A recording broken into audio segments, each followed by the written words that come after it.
Sejam bem-vindos a mais uma aula da Ion School Online. Nós finalmente chegamos ao Novo Testamento. Agora que você já compreendeu tudo aquilo que aconteceu nos obscuros, misteriosos 400 anos de silêncios entre Malaquias até Mateus, agora nós vamos poder estudar e compreender o Novo Testamento de uma maneira que talvez você nunca tenha visto antes. Essa segunda parte da nossa Bíblia, o Novo Testamento, que é formado de 27 livros e cartas, o que seria o equivalente de 1/3 do Antigo Testamento em volume. E enquanto o Antigo Testamento abrange milhares de anos de história, o Novo Testamento vai abranger apenas um século, que seria o primeiro século, o século de Cristo. E todos os livros do Novo Testamento, então, teriam sido escritos antes da virada do primeiro para o segundo século, sabendo que nenhum deles foi escrito imediatamente depois da ascensão de Cristo aos céus, mas todos os escritores, inclusive Paulo, que escreveu a sua primeira carta antes de qualquer outro livro do Novo Testamento ter sido escrito, nenhum deles foi escrito antes do ano 45, e da mesma forma nenhum deles foi escrito depois do ano 95, antes da virada do século. Então, dizendo o que eu acabei de dizer com outras palavras, todos os livros do Novo Testamento foram escritos em aproximadamente 50 anos. Todos os 27 livros. Outra coisa bem interessante a respeito dos livros do Novo Testamento é que todos os 27 livros são atribuídos a apenas 8 homens. Estes homens seriam Mateus, João, Paulo e Pedro, como sendo 4 apóstolos que escreveram seus livros ou que têm seus escritos canonizados, e depois os demais autores do círculo apostólico, Marcos, Lucas, Tiago e Judas. Este Judas não Iscariote, mas sendo Judas e Tiago os dois meio-irmãos de Jesus por parte de Maria, considerando que Jesus não é filho carnal de José. E hoje nós vamos iniciar a nossa jornada pelo Novo Testamento pelas páginas do primeiro dos evangelhos,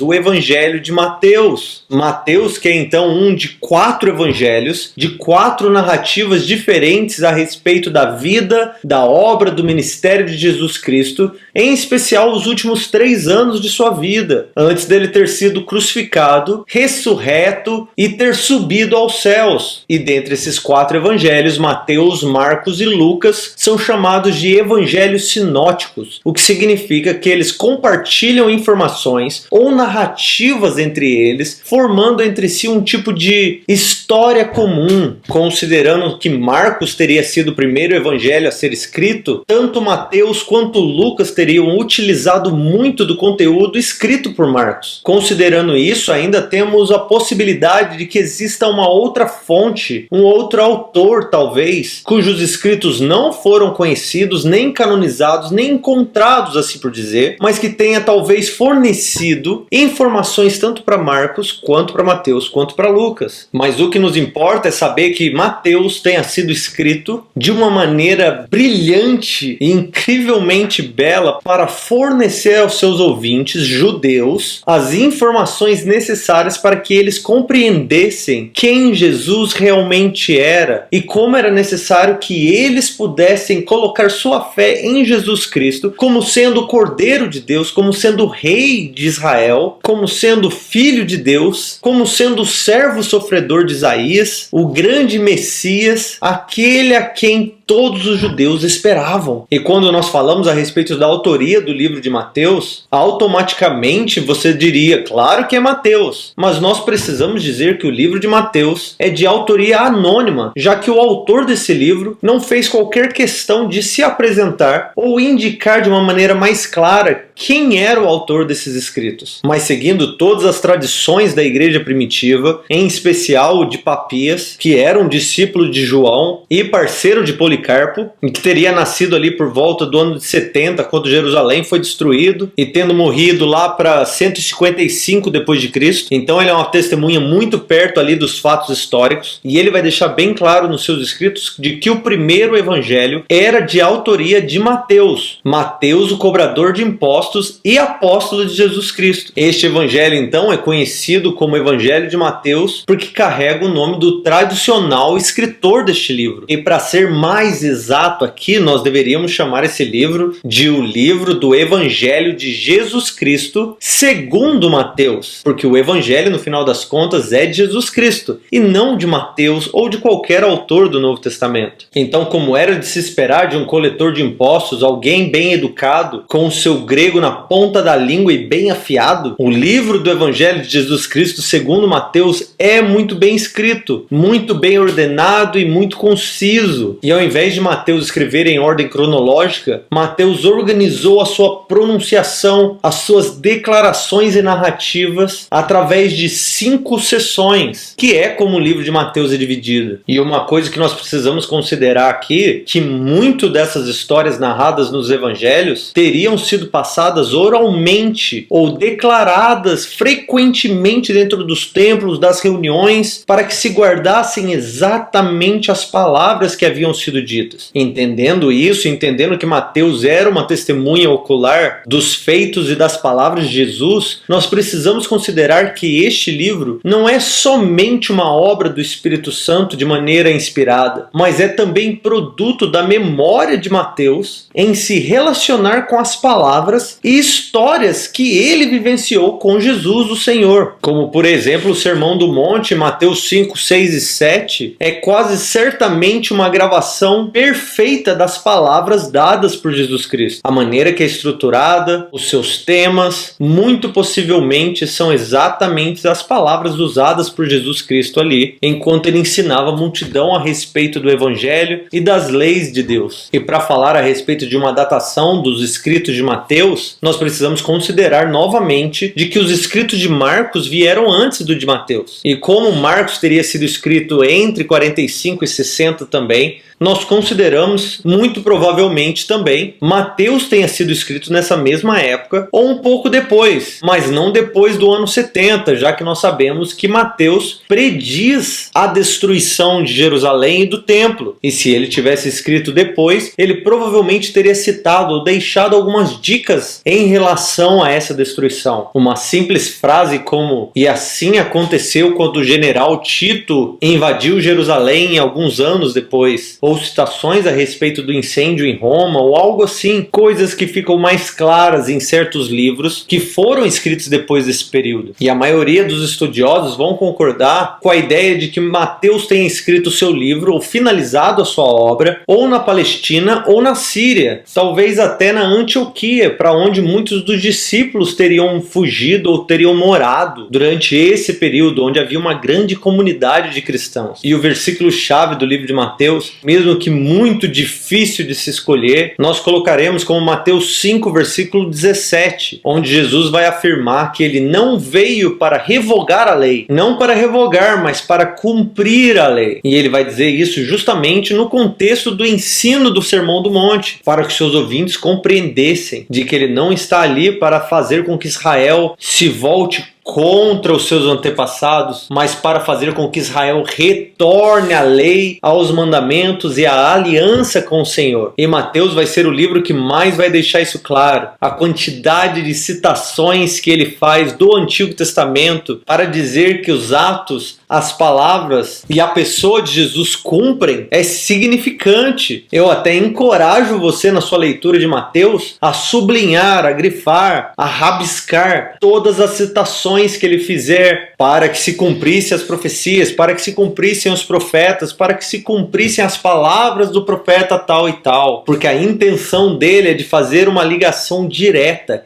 entre Jesus Cristo e todos os profetas que nós já vimos nos nossos estudos anteriores. Porque os evangelhos, porque o Novo Testamento não foi escrito para dividir o povo, mas foi escrito para conectar o povo à aliança com o Senhor. E mesmo que nós chamemos essa nova porção de nova aliança, até nesse período em que Mateus escrevia o seu livro, os cristãos ainda se consideravam judeus, porque essa era a sua identidade, porque eles fazem parte da aliança entre Israel e Deus. E nessa nova aliança que o Senhor faz, ele faz com o seu povo, ele faz com a sua congregação. Então, quando ele abre o evangelho e abre a salvação para todos os povos, o que ele está fazendo? Ele não está fugindo de Israel para as outras nações, mas ele está congregando todas as nações à aliança que ele havia feito com Abraão, Isaque e Jacó. E é essa aliança que ele prometeu aos profetas judeus. É essa aliança que ele prometeu ao povo judeu, a qual nós somos convidados a fazer parte em Cristo Jesus, pela fé neste nome. E todo aquele que clamar pelo nome de Jesus será salva. Essa é a promessa feita por Joel, um profeta judeu que profetizou aos judeus. E nós estamos aqui fazendo parte disso hoje. Louvado seja o Senhor, que é misericordioso e expandiu o seu reino sobre todas as nações da terra. Para deixar claro, então, a ênfase do livro de Mateus é apresentar Jesus como sendo o cumprimento de todas as profecias do Antigo Testamento. Jesus é o Messias, o filho de Davi. Jesus é Emanuel, o Deus conosco. Jesus é aquele novo profeta como Moisés que havia de vir. Jesus é o mensageiro da aliança que entraria no templo inesperadamente. Ele é exatamente aquele que todos esperavam. E Mateus é o único que vai usar a expressão reino dos céus ao invés de reino de Deus. Isso porque Mateus está bem interessado a conectar Jesus com a escatologia judaica, fazendo com que seus leitores compreendessem Jesus como aquele que vai instituir ou trazer do céu para a terra tanto a restauração quanto o governo global. Agora então vamos entrar no nosso primeiro esboço do Novo Testamento, começando com Mateus capítulo 1, versículo 1, indo até o capítulo 2, versículo 23, com o prólogo do livro de Mateus e a introdução às origens humanas e divinas de Jesus. O livro de Mateus então tem uma abertura e um fechamento que vão servir como um tipo de moldura para a estrutura que ele construiu de 5 partes. Cada uma dessas partes, dessas sessões, vão conter uma porção de narrativas a respeito da vida ou do dia a dia de Jesus e vão finalizar com uma porção de ensino ou de doutrina da parte de Jesus. Então ele fez isso, foi até lugar, curou não sei quem, fez não sei o que, e no final daquela sessão ele ensinou isso. Quando nós estudamos essa estrutura de 5 partes de Mateus, a impressão que fica é que Mateus talvez também esteja tentando aqui explorar ou espelhar os 5 livros do Pentateuco escritos por Moisés, como se fosse uma tentativa aqui de colocar Jesus como sendo o novo Moisés. E por isso, já que eu não vou escrever 5 livros, eu vou escrever 5 pequenas sessões que vão falar a respeito dele e vão expressar aquilo que ele declarou como sendo seus ensinos, a sua própria lei. Essas 5 sessões então estão divididas entre capítulo 3 a 7, 8 a 10, 11 a 13, 14 a 20 e do 21 ao 25. E aí ele vai fechar o seu livro do 26 ao 28 com a Páscoa e com o sofrimento da crucificação de Jesus e a ressurreição com a grande comissão enviando seus discípulos a todas as nações. Mas isso não sem a promessa de que ele também estaria presente conosco até o final dos tempos. Então é aqui na apresentação, a partir do capítulo 1, versículo 1 até o 2:23, que nós vamos ver essa narrativa a respeito do nascimento e da origem de Jesus. A genealogia de Jesus apresentada por Mateus vai colocar ele então situado nessa linhagem régia ou linhagem real que vai conectar ele lá ao rei Davi e de certa forma declarando o porquê ele chegou, mas vai finalizar sua genealogia até Abraão para apontar para quem ele veio. O nascimento de Jesus então vai apontar justamente para sua origem divina, já que ele cumpre as profecias de que ele nasceria de uma virgem e por isso ele seria chamado Emanuel, que significa Deus conosco. Não apenas um homem, mas Deus conosco. Do versículo 1 ao 17 ele vai passar pela genealogia, finalizando lá em José, marido de Maria. Do 18 ao 24, Maria fica grávida pelo Espírito Santo. O anjo aparece para acalmar José. No versículo 22, Mateus deixa bem claro: tudo isso aconteceu para que se cumprisse aquilo que o Senhor prometeu pela boca do profeta. A virgem engravidará e dará à luz a um filho, a quem chamarão Emanuel, que é hebraico, mas Mateus traduz o nome do hebraico para o grego aqui, já que ele está escrevendo em grego, significando Deus conosco. Depois do capítulo 2, do 1 ao 12, é o nascimento de Jesus, a visita dos magos. O que acontece então é que quando esses magos chegam do Oriente, eles encontram Herodes, e se você se lembra das nossas últimas aulas, Herodes reinava sobre toda a Judéia ali, ou a região que também é chamada de Palestina. E quando eles chegam lá, eles já perguntam: onde está o rei judeu, ou o rei de Israel recém-nascido? Herodes manda chamar todos os melhores escribas e sacerdotes, provavelmente aqueles envolvidos no Sinédrio, e consulta eles a respeito de profeticamente onde deveria se nascer o Messias, ou Cristo, quem é o rei dos judeus. Eles respondem então citando uma palavra do profeta Miqueias, que diz: e tu, Belém, terra de Judá, de modo nenhum és a menor das cidades de Judá, porque de ti sairá aquele que guiará ou conduzirá o meu povo Israel. Os sábios ou magos, como é a palavra em grego, quando eles encontram o bebê Jesus na manjedoura, eles entregam seus presentes a Jesus: ouro, incenso e mirra. E mesmo que o texto não nos diga que eles são 3 magos ou 3 sábios, porque eles entregaram 3 presentes, as pessoas vão assimilar que são 3 magos, mas o texto de Mateus não nos diz que são 3. Depois disso, a família de Jesus, José e Maria, vão morar no Egito. No versículo 14 e 15, Mateus diz que eles foram morar no Egito para que se cumprisse a profecia de Oséias, que diz: do Egito chamei o meu filho. E eles foram morar lá por medo de Herodes, porque Herodes estava caçando todos os bebês que tinham nascido mais ou menos nessa mesma época, e essa matança também aconteceu para que se cumprisse a profecia de Jeremias,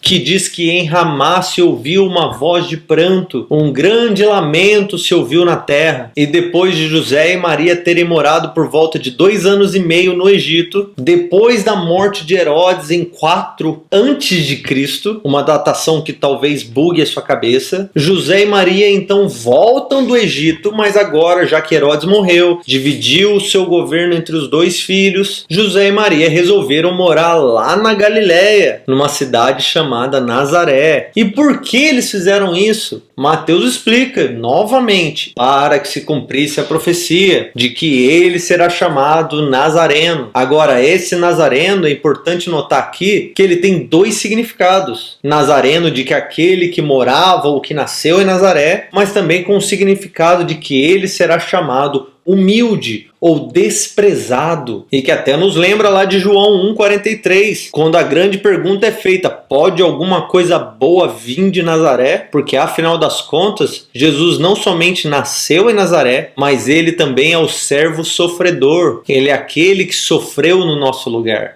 Ele é aquele que foi desprezado pelos seus. Depois, seguindo no nosso esboço do capítulo 3, versículo 1 ao 4, versículo 11, nós vamos ver a introdução a Jesus com o seu batismo e a sua tentação.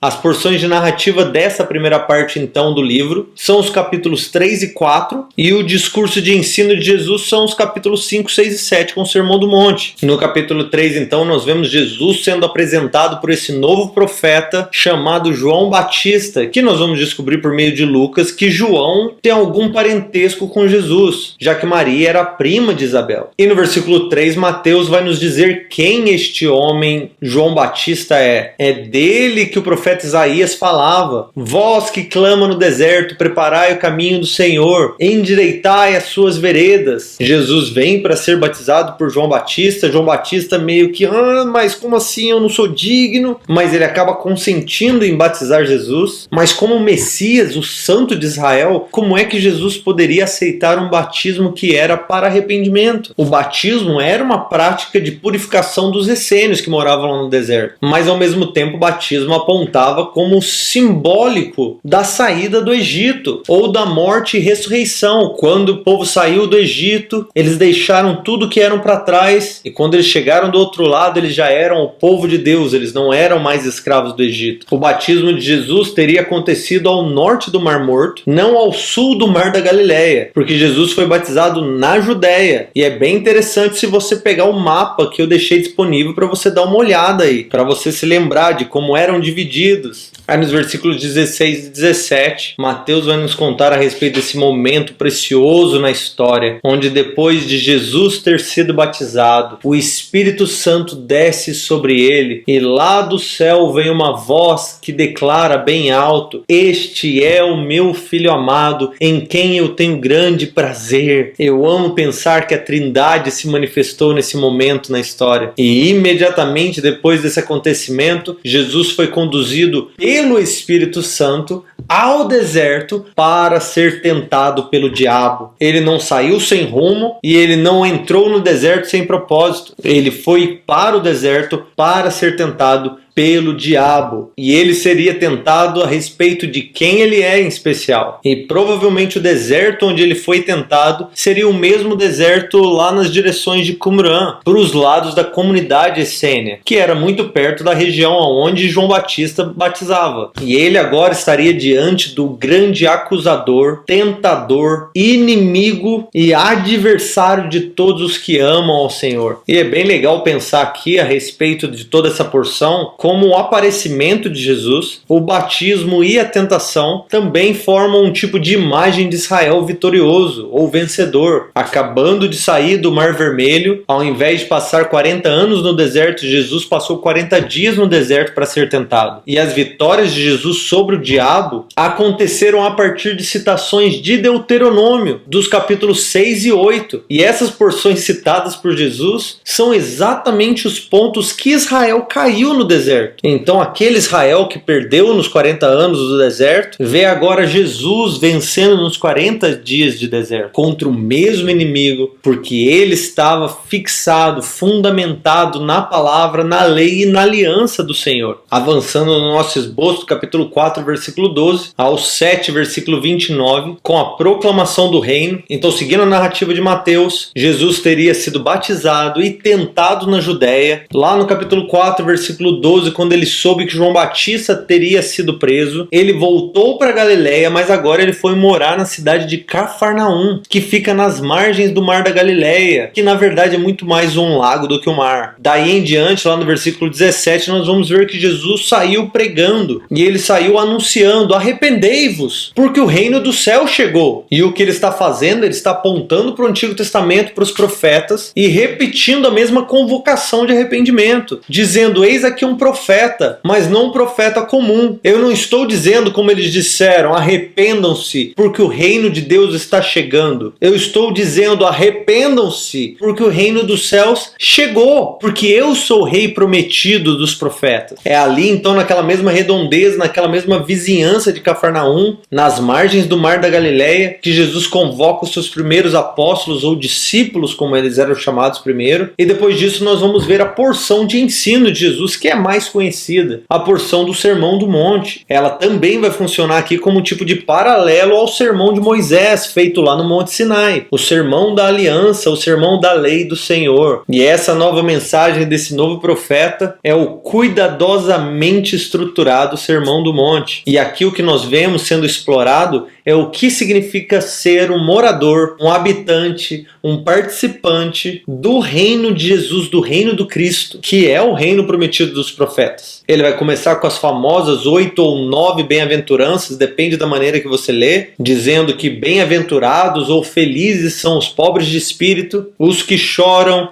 os humildes, os que têm fome e sede de justiça, os misericordiosos, os limpos de coração ou puros de coração, os pacificadores, aqueles que são perseguidos por causa da justiça, e também o último, que também é sobre perseguição, por isso que às vezes a gente coloca como sendo um só: felizes são os que são perseguidos, mas dessa vez é felizes são os que são perseguidos por minha causa, por causa de Jesus. Dos versículos 13 a 16, ele vai encorajar os discípulos declarando que eles são sal e luz da terra. Do versículo 17 ao 20, ele vai se relacionar como sendo aquele que veio para cumprir a lei do Senhor, não para abolir a lei do Senhor, já que ele é o próprio Deus que deu a lei ao povo. Por isso agora ele vai ensinar como alguém que tem autoridade em relação à lei. E ele vai ensinar a lei a uma geração que vê a lei muito mais como uma expressão expressão visível e externa, e Jesus ensina eles como sendo algo interno, algo do coração, que mesmo que ninguém te veja cumprindo a lei deve ser cumprida em você. Por isso que a sua justiça tem que ser maior do que a dos fariseus e dos escribas. Não se trata dos atos finalizados, mas da sua intenção, lá no seu coraçãozinho. Depois do versículo 21 ao 26, ele vai falar a respeito do pecado da ira, como sendo comparado ao homicídio. A lei diz não matarás, mas o que isso significa é que vocês devem amar, porque quando vocês odeiam os seus irmãos, vocês já estão cometendo homicídio no seu coração. Do 27 ao 32 ele vai falar sobre adultério ou quebra de aliança, e aí ele ensina que adultério não é o ato consumado, mas é o desejo impuro por outra mulher que não seja sua, porque isso é o adultério já no seu coração. Dos versículos 33 ao 37, ele vai falar sobre falsos compromissos, sobre dizer que vai fazer as coisas somente quando há o peso de um juramento, ao invés de dizer sim para quando você vai fazer e não para quando você não vai fazer. É nesse contexto que ele diz: seja o seu sim sim, o seu não não, qualquer coisa além disso provém do maligno. Do 38 ao 43 ele vai falar sobre retaliação ou sobre vingança, sobre não desejar responder com maldade ou com desejo de vingança àqueles que te opõem, e isso está falando muito mais num contexto de relacionamentos imediatos,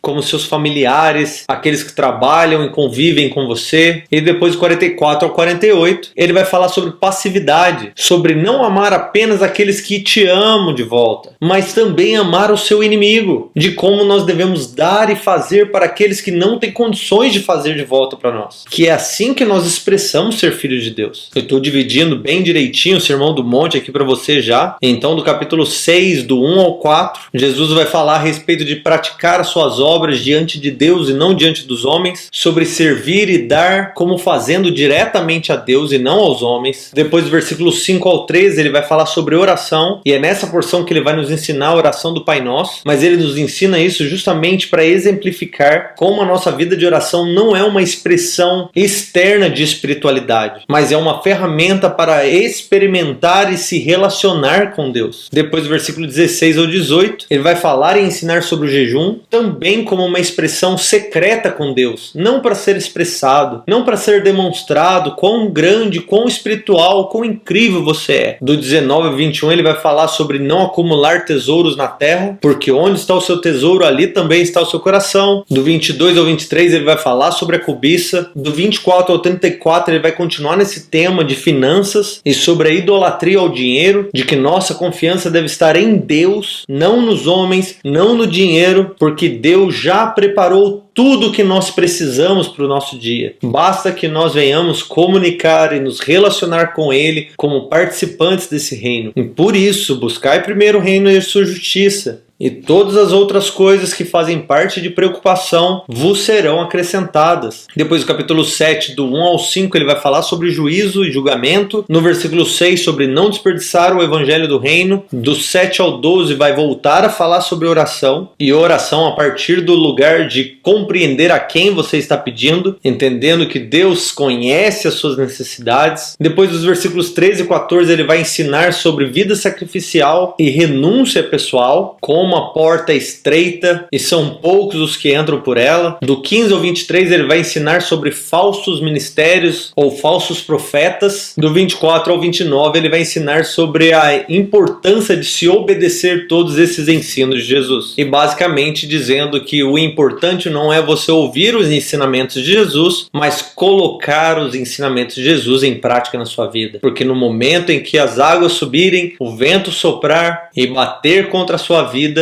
somente aqueles que tiverem praticado as palavras de Jesus é que permanecerão firmes até o final. E aí, depois de ter ensinado tudo isso, esse grande discurso de Jesus, nos versículos 28 e 29, Mateus vai nos dizer o seguinte: ao concluir esse discurso, as multidões estavam maravilhadas com o seu ensino. Mas por que eles estavam maravilhados? Porque ele as ensinava como alguém que tinha autoridade, não como os escribas, que conheciam muito bem os textos, mas não fazem ideia de como praticá-los. ou como aplicá-los a essa geração. Depois disso, avançando no nosso esboço do capítulo 8, versículo 1 ao capítulo 10, versículo 42, onde nós vemos a segunda parte do livro de Mateus com o poder e a missão do reino de Deus. A porção de narrativa dessa parte vão os capítulos 8 e 9 e o discurso e ensino no capítulo 10. E é nessa porção que nós vamos ver o reino de Deus sendo manifestado aqui de maneira prática. E por isso Mateus vai nos contar 10 histórias sobre como Jesus manifestou o reino na vida das pessoas. Então no capítulo 8, do 2 ao 4, ele vai nos contar a história de Jesus curando o leproso. No capítulo 8 ainda, do 5 ao 13, ele vai nos contar a história do servo do centurião que foi curado. No versículo 10 ele diz para esse centurião: não encontrei ninguém com tamanha fé em Israel. E ele diz isso porque ele estava na Galileia e este homem não era um judeu. Depois dos versículos 14 e 17, Jesus cura a sogra de Pedro e aproveitou ali para curar um monte de gente, expulsar um monte de demônios. E Mateus nos diz que tudo isso aconteceu naquele dia para que se cumprisse as profecias ou as palavras faladas pelo profeta Isaías, de que ele tomou sobre si as nossas enfermidades e carregou sobre si as nossas doenças. Depois nos versículos 23 a 27 é onde nós vemos aquele cenário da tempestade, que Jesus não está nem aí enquanto os discípulos estão achando que eles vão morrer, e no final da história eles se perguntam: quem é este que até os ventos e o mar lhe obedecem? Depois dos versículos 28 a 34, depois deles atravessarem o mar da Galileia, por isso enfrentaram a tempestade no meio do mar, tendo navegado 18 quilômetros por mar até o outro lado, eles chegaram à terra de Gadara, que é onde Jesus expulsou os demônios daqueles homens gadarenos, permitindo que aqueles demônios entrassem nos porcos. Os porcos se jogam ao mar e morrem tudo. O povo daquelas terras não gostam nada disso, pedem para Jesus voltar e ir embora. Jesus entra no barco, navega de novo 18 quilômetros para o outro lado, só para que do outro lado ele cure o paralítico, perdoando seus pecados também, e ele cura e perdoa os pecados daquele paralítico em ligação direta com Daniel 7, 13 e 14, se auto-intitulando Filho do Homem, aquele Filho do Homem que recebeu do ancião de dias que se assentava no trono toda a autoridade sobre os céus e a terra. E depois disso, nos versículos 18 a 26, Jesus ressuscita uma garota que estava morta. No caminho até essa garota, dos versículos 20 a 22, ele aproveita, já cura uma mulher com fluxo de sangue, que tocou na aba do seu manto, e pela sua fé Jesus a curou. Continuando no capítulo 9, versículo 27 a 31, Jesus vai curar 2 cegos que estavam na beira da estrada gritando: Filho de Davi, tenha compaixão de nós. E eles clamavam Filho de Davi, justamente compreendendo que Jesus era o Cristo, o rei que havia de vir para reinar e governar sobre a nação de Israel. E este rei de Israel não era um homem comum, ele era também o próprio Deus presente em Israel. E até mesmo aqueles cegos creram que Jesus era quem eles diziam que era. Depois dos versículos 32 a 34, Jesus vai curar um mudo endemoniado, e nesse momento a oposição, os haters aqui, vão começar a acusar Jesus, dizendo para ele: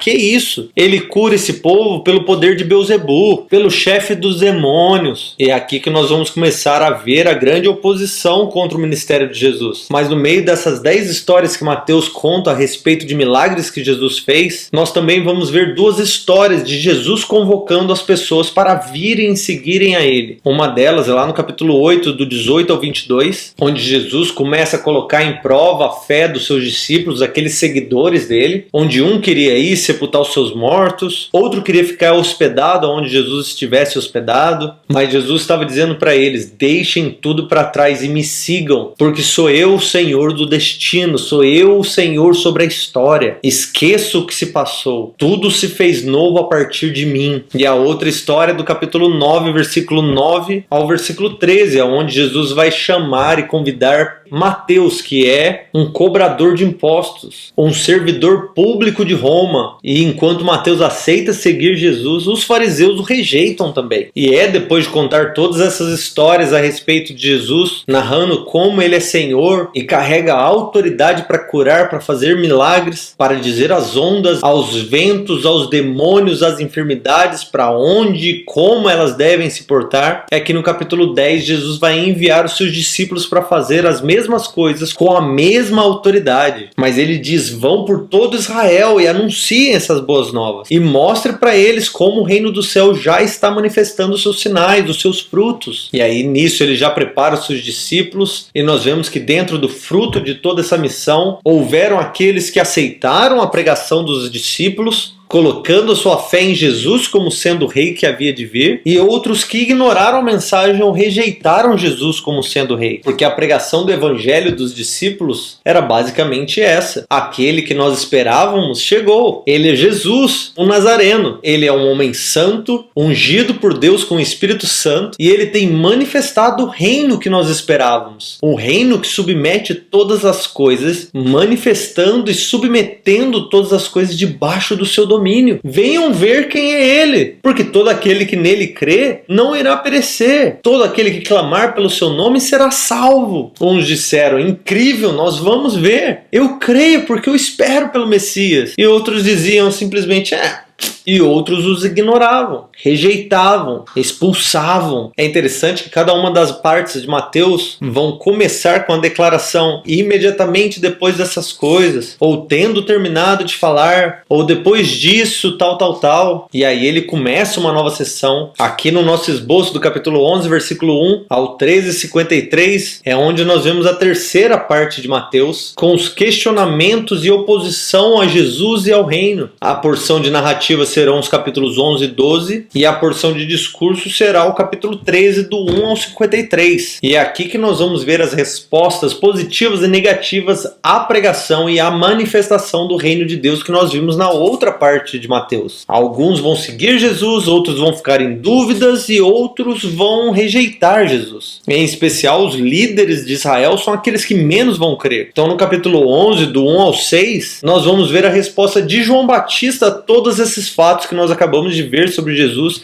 e o envio dos discípulos. João Batista está lá preso e ele manda os seus discípulos perguntarem a Jesus: ei, Jesus, fala aí, você é aquele que a gente esperava mesmo, aquele que havia de vir? Ou nós devemos esperar por outro? Porque a pergunta real que João Batista está fazendo aqui, em minha humilde opinião, ei, Jesus, se você é o rei de Israel mesmo, será que você não está esquecendo nada, não? Você está saindo por aí fazendo tudo, vários milagres, mas será que você não esqueceu de algo, não? Eu continuo preso. Lembra que eu sou aquele que prepara o seu caminho? Eu tô aqui, você tá aí. Como assim? Você tá manifestando o reino sem mim? Você não vai me libertar para ir junto? E Jesus manda responder João Batista falando assim: ei, avisa ele lá. Os cegos estão vendo, os paralíticos estão andando, os leprosos estão sendo purificados, os surdos estão ouvindo, os mortos estão sendo ressuscitados, os pobres estão recebendo o evangelho do reino. Aqui, João Batista, é claro que sou eu. E bem-aventurado é aquele que não se escandalizar por minha conta. Em outras palavras, irmãozinho, se acostuma porque você vai continuar aí. O reino está sendo manifesto. Segura as pontas, meu amigo, porque eu sei o que eu estou fazendo. E é claro que João Batista confiou nas palavras de Jesus. Mesmo que nós não temos esse relato, pela categoria, pela pessoa de João Batista, o questionamento dele vinha de algo além de simplesmente ter fé ou não de que Jesus era o Messias. Tanto que ainda no capítulo 11, seguindo essa história dos versículos 7 ao 19, Jesus vai continuar falando a respeito de João, como João sendo aquele Elias que os profetas disseram que viria. No 10 ele disse: este é aquele a quem está escrito dizendo: estou enviando à tua frente um mensageiro que preparará o teu caminho para ti. Ele está citando aqui as palavras de Malaquias a respeito de João Batista, e seria também o Elias. Ele começa primeiro do versículo 20 ao 24 falando a respeito das cidades que não receberam ele, proclamando juízo sobre essas cidades, da mesma forma que os profetas lá atrás faziam também. Ele vai dizer: e você, Cafarnaum, onde Jesus morava, se em Sodoma se realizassem os milagres que foram feitos em você, com certeza Sodoma teria permanecido até hoje, porque eles teriam crido. Então no dia do juízo vai haver mais misericórdia para Sodoma do que para você, Cafarnaum. Aí dos versículos 25 a 27, Jesus se alegra aqui com a aceitação dos humildes, dando graças a Deus porque o evangelho foi dado a eles e eles aceitaram. Do 28 a 30, Jesus vai chamar os judeus aqui a abandonarem todos os julgos religiosos que os outros líderes estavam impondo sobre eles em relação à lei, dizendo para eles: lancem fora os seus julgos, tomem o meu jugo jugo que é suave, o meu fardo é leve. É disso que ele está falando em relação ao jugo, daquela pressão religiosa que as outras linhas do judaísmo estavam impondo sobre o povo. Depois do capítulo 12, do 1 ao 8, Jesus vai ensinar sobre obediência e misericórdia acima da lei, porque essa é a vontade do Pai. E ele vai ensinar isso utilizando o exemplo tanto de Davi quanto dos sacerdotes que quebraram a lei para manifestar misericórdia e cumprimento da lei do Senhor. Depois dos versículos 9 a 21, ele vai curar uma pessoa, um homem com sua mão ressequida, e ele faz isso dentro da sinagoga dos judeus em um dia de sábado. Porque ele faz isso, a galera começa a tramar para matar Jesus, e ao invés de discutir com ele, Jesus simplesmente se retira de lá. E ele faz isso para que se cumprisse a profecia. Eis aí o meu servo, ele vai citar Isaías 42. O meu servo a quem eu escolhi, ele não entrará em discussão, nem gritará, nem a sua voz será ouvida pelas ruas. Tudo que Jesus faz, Mateus diz assim, viu? Ele é exatamente quem nós esperávamos. Depois dos versículos 22 a 37, Jesus cura um cego e mudo, e a galera que assiste aquilo começa a cogitar, poxa, será que ele realmente é o filho de Davi que a gente estava esperando? Mas ali no meio também tinha os fariseus que começaram de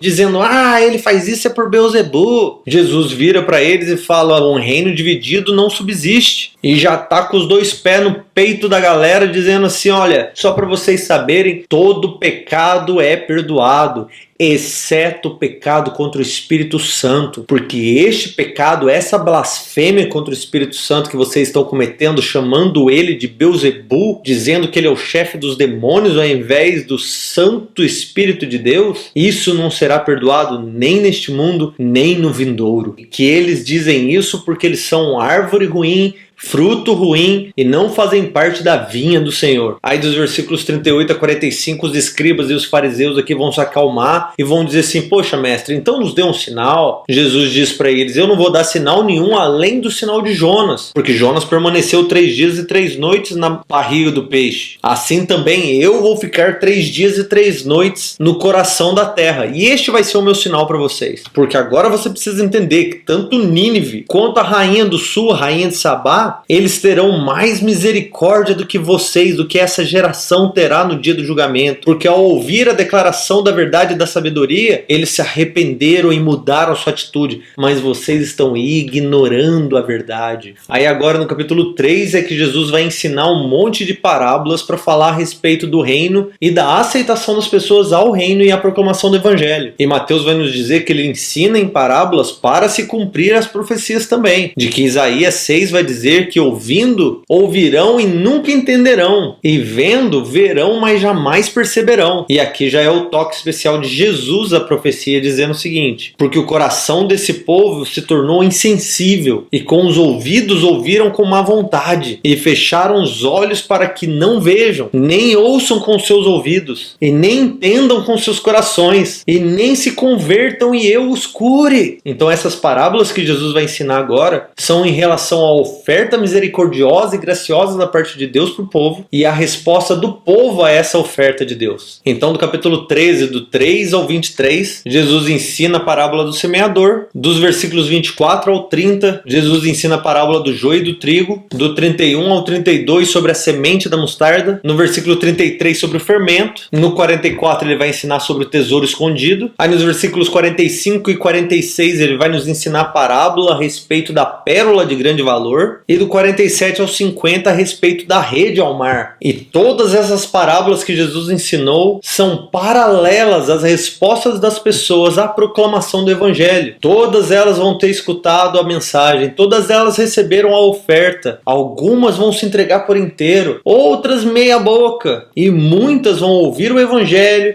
dizer que conhecem o evangelho, e essas vão ser tratadas iguais àqueles que nem ouviram o evangelho ou ignoraram o evangelho. E no dia do juízo do Senhor elas serão separadas entre aqueles que creem e os que não creem, entre aqueles que temem ao Senhor e não temem ao Senhor, entre aqueles que mostram os frutos do arrependimento e da obediência à aliança com o Senhor e aqueles que produzem mau fruto e ignoram a lei do Senhor. Depois, passando adiante no nosso esboço do capítulo 13, versículo 54, até o 18, versículo 35, é onde nós vemos a quarta porção, a quarta parte do livro de Mateus, com os assuntos de oposição a Jesus e confissão de Jesus. A porção de narrativa dessa parte, então, vai do capítulo 13, versículo 54, até o 17, versículo 27, e a parte de ensino e discurso de Jesus, do capítulo 18, do 1 ao 35. Então nós começamos essa parte agora com Jesus na sua cidade natal, na sua região, ensinando em uma sinagoga local, e o povo rejeitando Jesus como profeta, já que afinal de contas nós o conhecemos, nós sabemos da sua história, ele não é aquilo que o povo está pensando. Depois disso, do capítulo 14, do 1 ao 12, nós vamos ver uma reação aqui de Herodes em relação a Jesus, pensando que Jesus era na verdade João Batista, que ele tinha mandado matar, cortar sua cabeça, e ele acha que na verdade João Batista que ressuscitou e está fazendo todos esses milagres. Aí depois do capítulo 14, do 13 ao 36, Jesus multiplica pães e peixes, caminha sobre o mar, porque ele está aqui no mar da Galileia, então na ida ele multiplica os peixes lá onde ele estava, fala para os discípulos, não, pode pegar o barco e pode ir, volta lá para nossa região, que eu vou orar um pouquinho antes de ir. Eles estão no meio do caminho quando Jesus caminha sobre o mar para encontrar eles, e depois dali eles chegam onde eles precisavam ir, que era a cidade de Genezaré. Ali naquela cidade, todos que tocaram em Jesus foram curados. Aí depois do capítulo 15, do 1 ao 20, nós vamos ver os fariseus e os escribas tentando criar uma intriga com Jesus para ver se Jesus cai na cilada deles, e vão começar a falar sobre tradições de purificação. Eles começam a perguntar por que seus discípulos não lavam a mão como manda a tradição, e Jesus vai sentar eles no colo e ensinar eles praticamente para eles entenderem. Vocês estão seguindo tradições de homens, e seguindo as tradições de homens vocês estão quebrando as leis do Senhor que vocês acham que vocês estão protegendo. E bem profetizou os profetas a respeito de vocês. Vocês são um bando de hipócritas. Vocês me honram com seus lábios, mas o seu coração está longe de mim, diz o Senhor. Aí saindo desse momento, os discípulos começam a perguntar para Jesus, ô Jesus, você sabe que os sacerdotes e os escribas ficaram ofendidos com o que você disse, né? Você não foi nada carinhoso com eles ali não. Aí no versículo 13, Jesus responde eles, fique sabendo que toda a planta que o meu pai não plantou será arrancada pela raiz. Esses caras aí que estão se sentindo, se achando os religiosos, os donos da verdade, então o meu pai não os plantou. Depois disso, versículo 21 ao 28, nós vemos uma mulher cananeia que acredita em quem Jesus é, pedindo misericórdia para que a filha dela fosse curada, ou na verdade fosse liberta dos demônios. Jesus só liberta ela por causa da fé, da maneira que ela manifestou que ela cria em quem Jesus era. Depois do versículo 29 ao 39, Jesus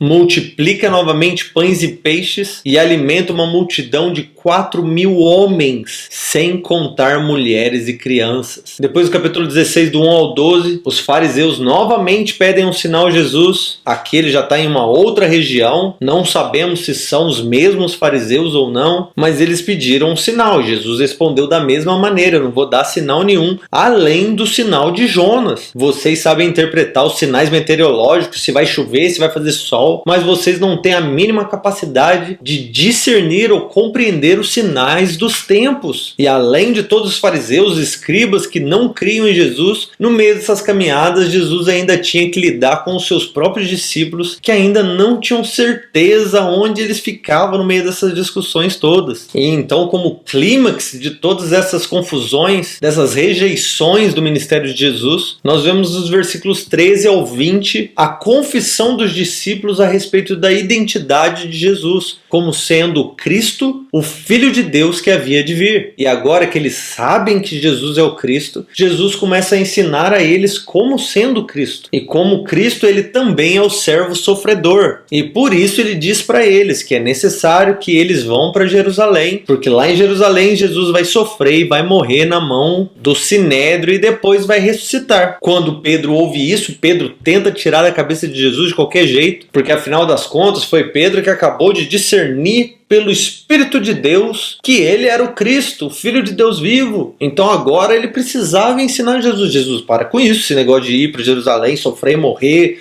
Para que não dá, não. Mas Jesus virou para ele e falou o quê? Para trás de mim, Satanás. Você não sabe o que você está falando? Aquilo foi revelação. Isso que você está fazendo é manipulação. E é errado o que você está fazendo. Para com isso. Não seja para mim um motivo de tropeço, meu filho. Sai da minha frente, vamos fazer o que a gente precisa fazer. E aí Jesus começa a ensinar a eles agora a maneira contracultural que funciona o reino de Deus. Do 24 ao 28 ele começa a ensinar: quem quiser vir a mim, negue-se a si mesmo, porque quem quiser salvar sua vida vai perdê-la, porque o Filho do Homem virá na glória do seu Pai, com todos os seus anjos, e retribuirá a cada um conforme as suas obras. Depois do capítulo 17, do 1 ao 13, é aquele momento da transfiguração de Jesus, onde Pedro, Tiago e João veem o rosto e as roupas de Jesus brilhando como o sol, e ninguém mais, ninguém menos do que Elias e Moisés aparecem ali para conversar com Jesus. Em outro livro que nós vamos ver depois, nós vamos ver que eles estavam conversando com Jesus a respeito da sua morte. Depois dos versículos 14 ao 18, Jesus expulsa os demônios de uma criança que seus discípulos não conseguem expulsar, e esse fato vai servir como um tipo de transição agora para o momento de ensino dessa parte de Mateus. Capítulo 18, então, é Jesus ensinando a respeito de uma vida sacrificial e da humildade daqueles que fazem parte do reino de Deus, ou o reino dos céus, como Mateus chama. E em tudo que Jesus vai falar nesse capítulo 18, Jesus está usando aqui a imagem de uma criança como sendo aquele discípulo, ou aquele ouvinte que ouviu e creu no Evangelho de Deus. Ele é o exemplo a ser seguido de humildade, de simplicidade, da afeição e fidelidade do discípulo. São essas crianças, esses pequeninos que são as ovelhas. São eles os que não podem ser escandalizados. São estes que não podem ser perdidos. E da mesma maneira que uma criança, você também deve perdoar, deve receber e deve amar o seu próximo. Depois do nosso esboço, nós vamos ver a quinta parte de Mateus, dos capítulos 19, versículo 1 ao 25, versículo 46. A porção de narrativa vai do capítulo 19 ao capítulo 23 e o discurso e ensinamento vão dos capítulos 24 ao 25. E nessa sessão aqui, Jesus já está caminhando em direção a Jerusalém. Está descendo da Galileia para a Judéia. Ele vai continuar falando aqui a respeito de discipulado e da oposição ao reino de Deus, começando com a discussão a respeito do divórcio, onde Jesus vai dizer que Moisés só deu a carta do divórcio por causa da dureza do coração deles e que a vida de eunuco deveria ser uma opção, ser considerada por aqueles que não compreendem o grande valor que Deus dá ao casamento. Dali, novamente, ele abençoa as crianças que estão querendo vir até ele e usa elas como exemplo de comportamento e confiança. Depois do 16 ao 30, Jesus interage com um jovem rico que cumpre a lei, mas não está disposto a amar e servir Jesus, independente do que ele tinha financeiramente, porque no final das contas ele ama mais ser rico do que servir a Jesus. Então Jesus aproveita e ensina a respeito aqui do galardão que receberão todos aqueles que abandonarem ou deixarem algo para trás para seguir Jesus, e conta uma parábola aqui do capítulo 20, do 1 ao 16, para ensinar a respeito disso e falar também sobre como essa recompensa virá sobre muitos dos últimos servos antes do que para os primeiros. Aí depois disso, ainda no caminho, enquanto eles subiam para Jerusalém, Jesus mais uma vez acalmou seus discípulos e preparou eles, porque ele iria morrer pelas mãos dos sacerdotes e dos escribas, basicamente o Sinédrio. E só lembrando, caso você tenha esquecido, o Sinédrio estava debaixo de Herodes, e os Herodes de cada porção daquela terra da Palestina estavam debaixo de Pôncio Pilatos. E olha que massa, no meio desse caminho, na subida de Jerusalém, nós descobrimos um fato interessante. A mãe de Tiago e João estava junto com os discípulos, caminhando junto com Jesus. E aí ela se aproxima de Jesus e ela diz para ele: ô Jesus, aqui, vamos fazer um acordo, vamos fazer um negócio aqui, eu e você. Promete um lugarzinho no seu reino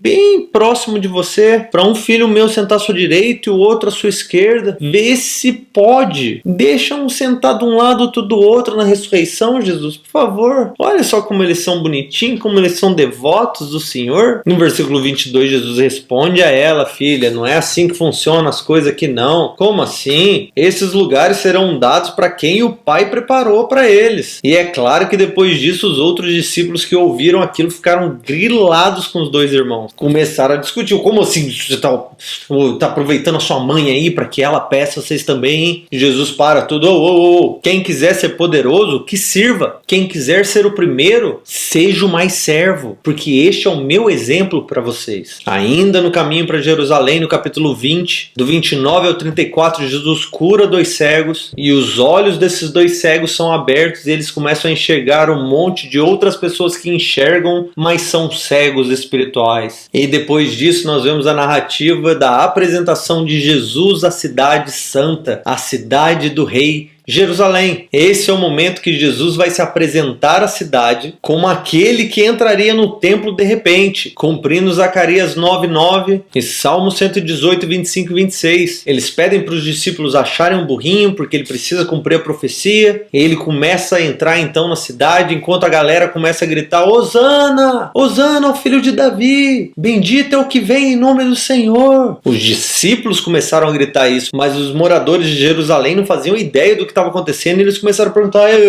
mas quem que é esse rapaz aí? O que está acontecendo? E a galera respondia: é Jesus de Nazaré, o profeta da Galileia, é ele, é Jesus. Jesus entrou então em Jerusalém montado num jumento, entrou no templo, fez um chicote e começou a estalar o chicote, expulsar a galera, virar as mesas, porque o que ele estava fazendo era declarando: a minha casa não é assim não é casa da sogra, não é casa da mãe Joana, minha casa será chamada casa de oração. E se você não entendeu, a casa é do meu pai, eu sou dono dessa jossa. Vocês transformaram isso tudo num covil de ladrões. Ele causa essa confusão toda no templo, sai dali, vai passar a noite em Betânia, provavelmente na casa de Maria e Marta, e o restante da narrativa até o capítulo 22, versículo 46, consiste de um monte de histórias de conflito com o Senhor. Essas histórias também são intercaladas com parábolas que juntas vão ilustrar aqui o choque com a autoridade de Jesus, que vai acabar fazendo com que ele seja executado.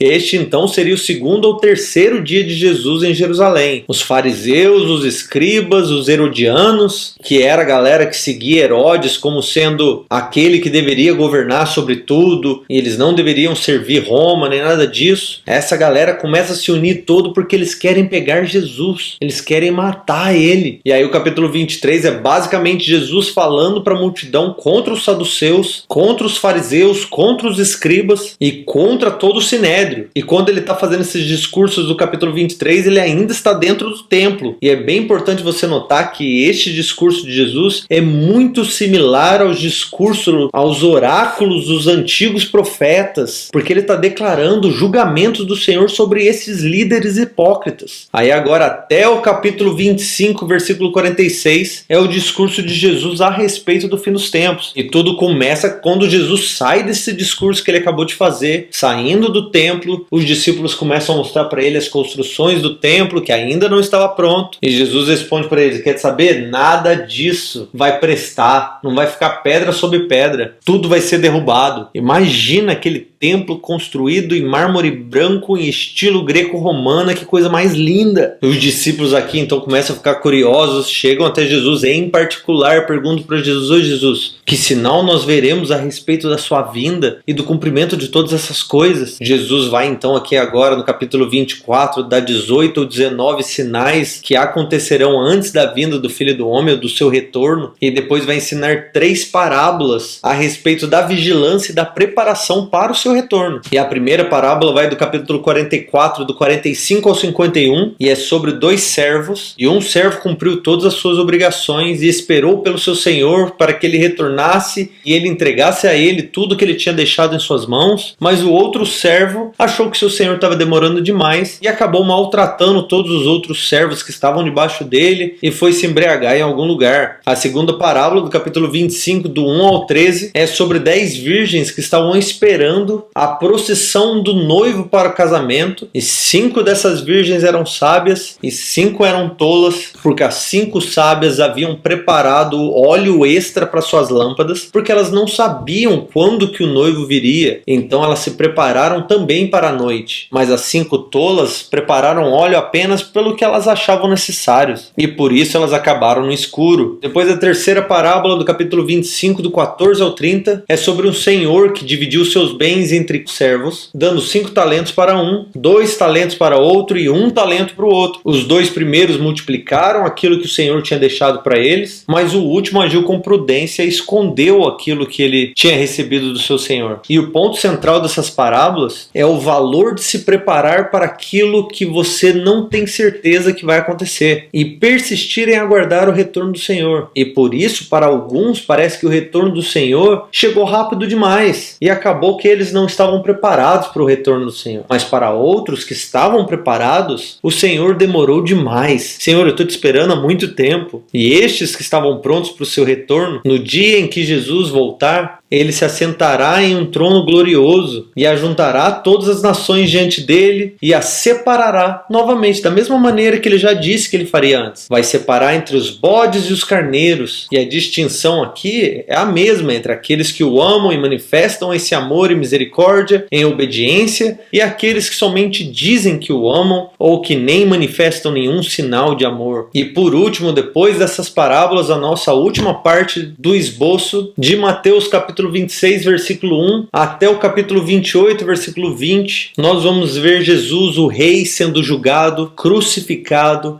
e ressuscitado. E essa porção aqui, ela é o clímax de todo esse evangelho, a rejeição final de Jesus em Jerusalém. E ela vai incluir o julgamento, a negação, a crucificação, a morte e a ressurreição de Jesus. Por mais que eu queira, eu não posso me ater a todos os detalhes dessa porção, porque ela sozinha já renderia várias horas de pregação ou de ensino, porque os detalhes são muitos e a história, a ciência, a mensagem por trás dos fatos, tudo é grandioso nessa porção. A minha oração, depois de anos estudando essa porção, ainda é a mesma. Senhor, derrame lágrimas nos meus olhos ao ler isso, porque eu quero a paixão que Mateus experimentou, que os discípulos experimentaram durante essa história. Eu quero a certeza, a fé que eles ganharam depois de tudo isso. E essa é a mesma oração que eu faço sobre você hoje, que o Senhor derrame essa paixão sobre vocês. Então o encerramento do livro de Mateus vai começar com Jesus avisando novamente, preparando os discípulos: já já eu vou ser entregue ao Sinédrio, eu vou morrer pelas mãos deles. No dia anterior à Páscoa, então, Jesus come na casa de Simão, o leproso, e lá ele é ungido com bálsamo. No dia seguinte, Jesus come a ceia da Páscoa com seus discípulos na casa de um homem que era conhecido de Jesus, e isso acontece lá em Jerusalém. E lá, depois de ter comido a ceia, predito a traição de Judas, Jesus e os discípulos saem daquele lugar onde eles jantaram juntos, comendo do cordeiro, e foram lá para o Monte das Oliveiras, o mesmo lugar que Jesus estava lá em Mateus 24, quando Jesus falou a respeito do seu retorno. Foi ali no Monte das Oliveiras que Jesus predisse que Pedro trairia ele, ou negaria ele, na verdade, e aí eles entraram no lugar chamado Getsemane, um jardim. Naquele lugar, enquanto os discípulos dormiam porque não aguentaram ficar acordados, Jesus agoniava, chorando e orando ao Pai, pedindo ao Pai que ele afastasse dele, se possível, aquele cálice, mas que fosse feita a vontade do Pai e não a dele. No capítulo 26, do 47 ao 56, vai contar sobre Jesus sendo traído por Judas, sobre os discípulos abandonando ele, e tudo isso aconteceu para que se cumprisse a profecia. Claro! No capítulo 26, do 57 ao 68, vai contar sobre Jesus diante do Sinédrio, que estava reunido lá na casa de Caifás, o sumo sacerdote daquela época, que não se agradava de Jesus nem um pouquinho também. Naquele momento ali, tudo que eles queriam era um motivo para matar Jesus. Eles não estavam querendo ouvir seu ensino, nem acreditar na sua mensagem, eles queriam um motivo para matar Jesus. Já estava planejado. Então o sumo sacerdote obrigou Jesus a falar sob juramento se ele era ou não o Cristo. Jesus responde para ele debaixo de juramento: é isso mesmo que você está falando? Aquilo é tudo que eles precisavam para condenar Jesus, porque segundo eles, Jesus teria cometido blasfêmia. Ele estava se comparando a Deus, porque ele havia dito que ele se assentaria à direita dele. Depois do capítulo 27, os sacerdotes amarram Jesus, levam ele direto para Pôncio Pilatos. Na narrativa de Mateus, eles nem passaram por Herodes, já foram direto por Pôncio Pilatos, que era o embaixador romano em Jerusalém. Enquanto Jesus está lá diante de Pôncio Pilatos, nesse momento Judas está lá se enforcando, e Mateus vai nos contar que com as moedas que Judas havia ganhado para trair Jesus, o Sinédrio comprou um campo, o campo que pertencia ao oleiro. E até isso aconteceu para cumprir as profecias de Jeremias, que diz assim, que eles tomaram as 30 moedas de prata, preço do que foi avaliado, a quem certos filhos de Israel avaliaram, e deram pelo campo do oleiro, assim como ordenou ao Senhor. Os caras compraram exatamente como as profecias haviam dito que aconteceriam. Enquanto isso, Pôncio Pilatos perguntava para Jesus: Jesus, quem é você, cara? O que está acontecendo? acontecendo? Você é o rei dos judeus? Jesus confirma que ele é o rei dos judeus. Mas então por que os judeus estão criando esse alvoroço todo para você ser crucificado? Pilatos sai lá fora então,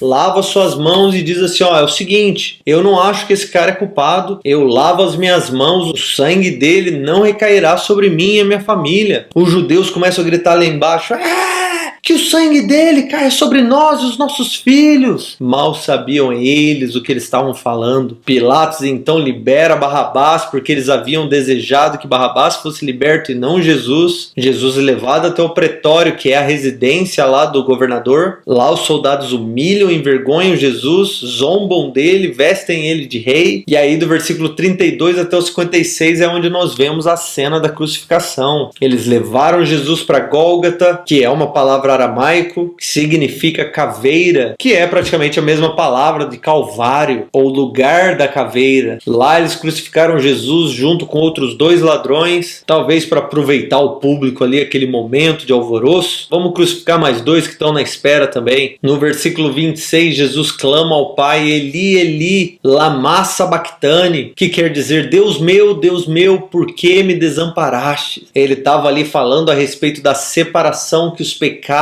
fazem entre o homem e Deus, já que os nossos pecados estavam sendo colocados sobre ele, e naquele momento de crucificação não havia comunhão entre Jesus e o Pai, pois os nossos pecados faziam essa divisão. Jesus então naquela cruz morreu entre 3 e 4 horas da tarde. Naquele momento o véu lá dentro do templo foi rasgado de cima a baixo, e não só isso, corpos de santos que haviam morrido, homens que criam no Senhor, ressuscitaram e entraram na cidade. Que loucura! Depois do versículo 57 a 61, nós vemos o sepultamento de Jesus por José de Arimateia, que colocou Jesus num túmulo vazio, zerado, novinho. Do 62 ao 66, os sacerdotes e os fariseus colocaram guardas extras ao redor do túmulo, para que ninguém dissesse que Jesus ressuscitou. Depois no capítulo 28, no domingo pela manhã, um anjo desce, rola a pedra para fora, abrindo o sepulcro. Aquilo assusta os soldados que fogem. Os anjos declaram às mulheres que vieram visitar pela manhã de que Jesus ressuscitou, como ele havia dito que faria. Elas encontram Jesus e Jesus faz algo especial. Jesus ordena a elas que elas avisem o restante dos discípulos para que eles voltem para Galileia, lá no norte, para que eles se encontrem lá no lugar onde Jesus havia prometido que encontraria eles. Os discípulos vão para Galileia, lá Jesus encontra eles e acontece exatamente como Jesus queria que acontecesse. Jesus então, depois de 40 dias, que aqui não vai nos contar, mas Jesus comissionou os discípulos, ordenando que eles vão até as outras nações e façam discípulos, imitadores, seguidores, batizando eles em nome do Pai, do Filho e do Espírito Santo. E ensine eles a obedecer todas as minhas palavras, todas as coisas que lhes foram ordenadas. E a promessa final, que é a cereja do bolo para os discípulos que estão sendo enviados aqui agora, e Mateus usa para encerrar o seu livro, é essa: lembrem-se, eu estou com vocês todos os dias, até o fim dos tempos, até que se cumpra tudo aquilo que eu prometi que virá cumprir. Eu voltarei, eu restaurarei a terra, eu restaurarei a ordem, vocês estarão comigo, eu estarei com vocês, e tudo aquilo que não foi cumprido dos profetas será cumprido no meu retorno. Claro que ele não disse isso, mas eu estou completando porque, novamente, assim como foi com os profetas, meu coração queima ao pensar no retorno de Jesus. E assim seja o seu coração também, desejoso, se preparando, vigiando e orando até que ele retorne. E é assim que nós vamos finalizar o livro de Mateus. Nós nos vemos na próxima aula, se Deus quiser.